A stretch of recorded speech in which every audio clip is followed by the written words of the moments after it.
Amamini naina kurindiriye aho nasona umugore w'umuzima kwanza wari umugore wewe ahubwo nuwo kwiriye kwitwa umugore wewe n'ubusanzwe aho nasone n'ubumini wiya iyo wari kubyuka ugategura ibintu by'umugabo mukuru wanje yaragowe ntiyazanye umugore ahubwo yazanye shetani si wa maraya wori maraya ntiwari ukwiye no kuza ivyo ni ivy'iwawe ukwishura ari munsi anyishura ibiki sha yarahonyeje umuryango ntacyo yazanye wewe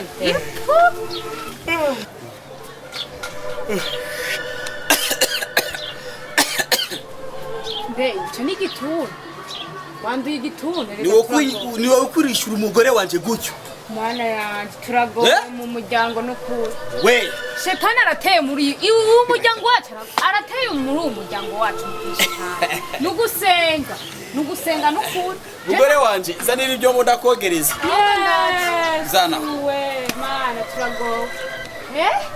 ugeze ku rwego rwo koza ibyo alo ubibona gute n'ibindi uzokora sheri zanira ibyombo niyogereze n'umwana nzosiga uwo muryango wacu ndi gusenga imana twazanye shetani ntitwazanye umugore ntiyatari aho mbona ntiyazorengana aha ntiyatari ubibona gute nyoko ni yafuye abagusiga wambugawe pu sheri nakutandemo urankunda wewe n'abacane rekana nico gihimbi nurumaraya arimenya sheri yo kuwota kwanza ivyo tuweze n'ingoro sivyo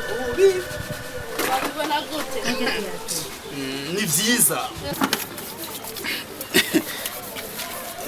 sheri babibona gute ni vyiza sheri birabera ndagukunda wenda wewe kwemera ahubwo ndagukashe na Ismaili yarambwiye ujya gasore ngo yo gujya mugore wawe aragukunda cyane bose barabibona vraiment sheri ahubwo nyaruka sawa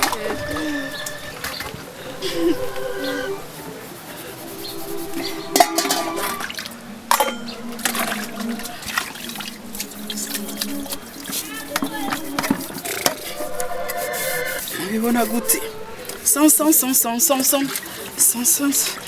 eti kwa najua Natasha mkali sheri azofuko nyene kandi ntabwo wazorora uyu azofuko nyene umukobwa sinabona sha wamkawe uzo nimusohoke rero nimusohoke sohoka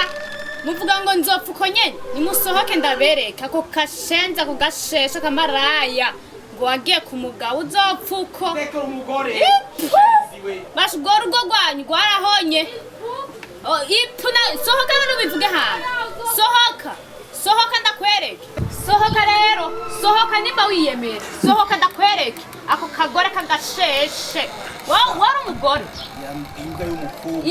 imbwa ni mwebwe we Sonia we wenda kubwira ikintu nyimba ya Sonia ngo wewe